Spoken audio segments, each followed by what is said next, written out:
the middle of the off season, but there are always issues to discuss with the Canucks. Henrik Sedin is going into his 7th season as Canucks captain, but the Sedin brothers only have a couple of years left in Vancouver, maybe.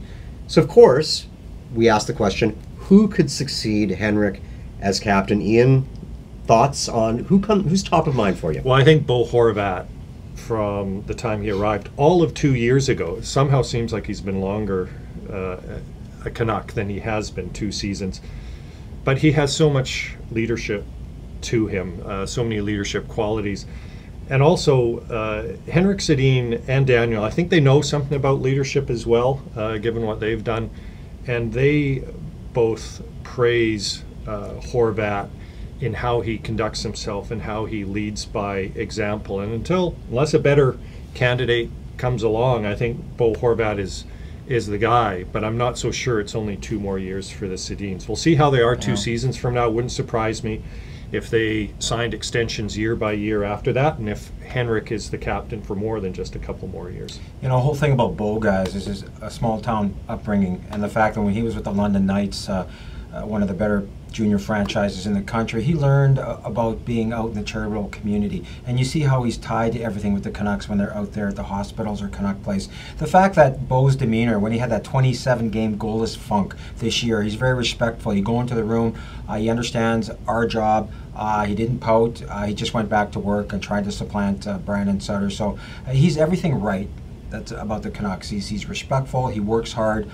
His game is growing. The only other candidate I would quickly throw out there, and I had a conversation with Glenn Gulletson during the season. The team was in Buffalo, and we were sort of grabbing a bite together, and he said, Chris Tanev is so respected in that room because look how far he's come, his story, the fact that he's Gumby-like he has to, for him to come out of the lineup, it has to be something superior in terms of some sort of an ailment. And he said he's become a bigger force in that room. You look at his play with Team Canada at the Worlds, and he might be a candidate as well. But I think in terms of the direction where the team's going, bringing along the kids, I think when Bo gets there, he might be the guy. Yeah, and the myth about captains, we once thought they had to be these outgoing, loud people who would scream at teammates. It's nonsense. You know, the best captains now, they just quietly do their job, lead by example, come prepared, handle themselves well in the dressing room, whether the team is winning or losing. And these guys that we've mentioned, they all do that. Iain, the problem with this subject, I suppose, is that Henrik could be captain for 3, 4, 5 more years. You mentioned people think that Bo Horvat is here for the long run, but they might have said that about Jared McCann or Hunter Shinkaruk. Right. And Chris Tanev, of course, is a great asset. Is there another name beyond Horvat and Tanev, just to wrap things up? Well, Brandon Sutter is a guy that has kind of been forgotten because he missed 3/4 of his first season, but they've invested a lot in him. Yeah. He's kind of that bridge age, mid-20s, where he's going to be around after the Sedins are gone, and he's going to be here to help the young kids learn. But I would be surprised if it's a C that goes on him and not an A.